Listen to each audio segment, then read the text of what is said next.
Assalamualaikum warahmatullahi wabarakatuh.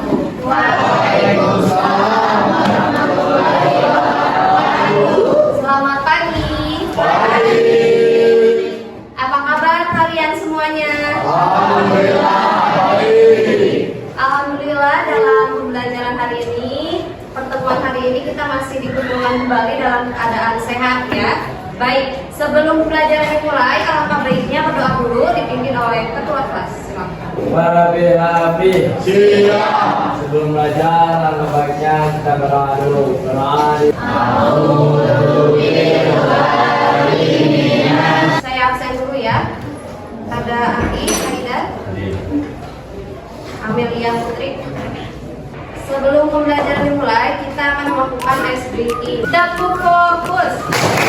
Melihat, mendengar, mengingat, fokus. Tujuan pembelajaran dalam subbab kali ini adalah peserta didik mampu mengidentifikasi makna dalam puisi. Sekarang kita masuk ke subbab struktur bentuk dan struktur makna dalam puisi. Apa yang kalian ketahui tentang struktur puisi?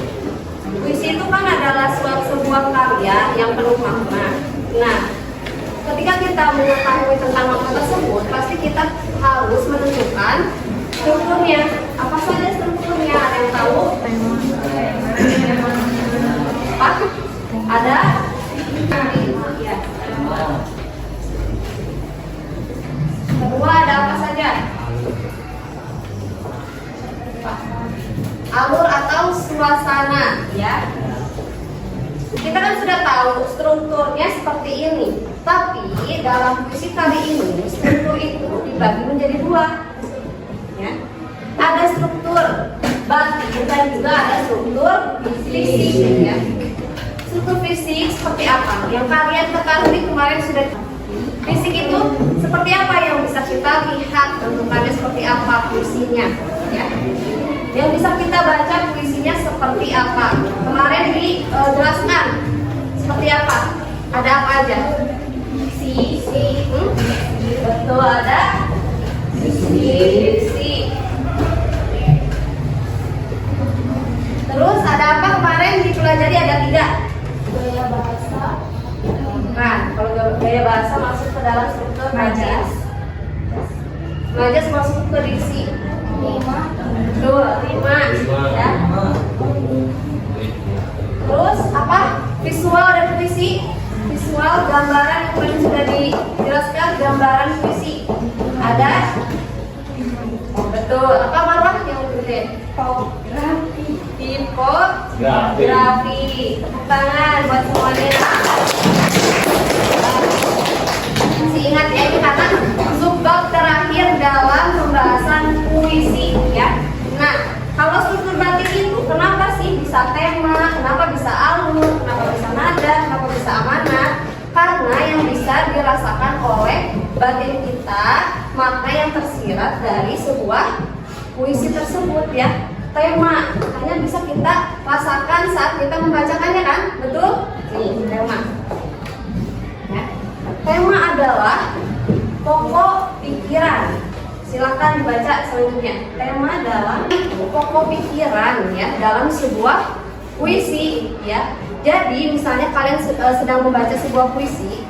Nah, pokok pikirannya apa sih? Tentang apa? Menceritakan apa? Misal kalau suasana itu apa? Dibaca silakan.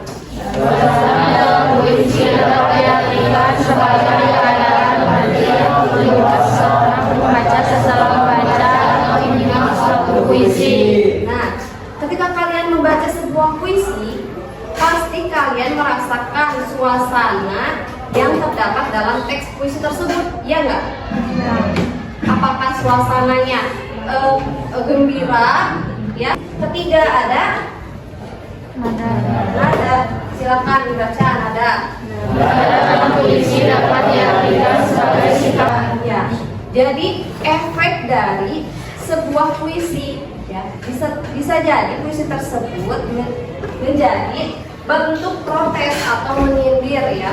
Yang keempat ada Amanah. Dibaca lagi. Amanat dalam puisi adalah pesan nasihat. Amanat itu sebuah pesan yang tersirat dari sebuah puisi, ya. Pesannya apa sih? Ada yang masih mau ditanyakan tentang struktur fisik atau struktur batin? Sudah paham? Sebuah puisi, lalu tentukan struktur batinnya, ya. Gampang lah. Kasih waktu 20 menit untuk mengerjakan. Ya.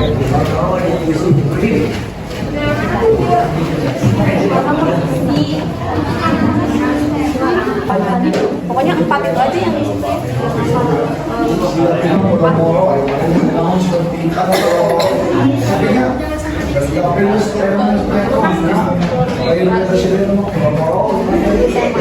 Jadi 4 aja kalau misalnya ada banyak. Bisa aja 4 tema, alur, ada sama muda. Alas hati banget. Alas.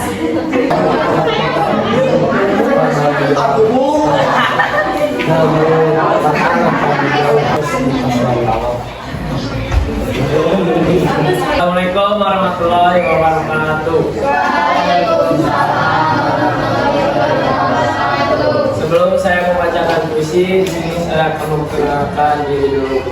Perkenalkan, nama saya Rizky Muhammad Abdul Fatah dari kelas 22. Saya di sini akan membacakan puisi yang berjudul Diam di Jalan Persahabatan. Kita berjalan-jalan yang sama, meski batu kerap menguji langkah. Kau juga Bisa kecil dalam pelukan senja, damai menjalar tiap jiwa. Meski sederhana, hati berjiwa di sini bahagia.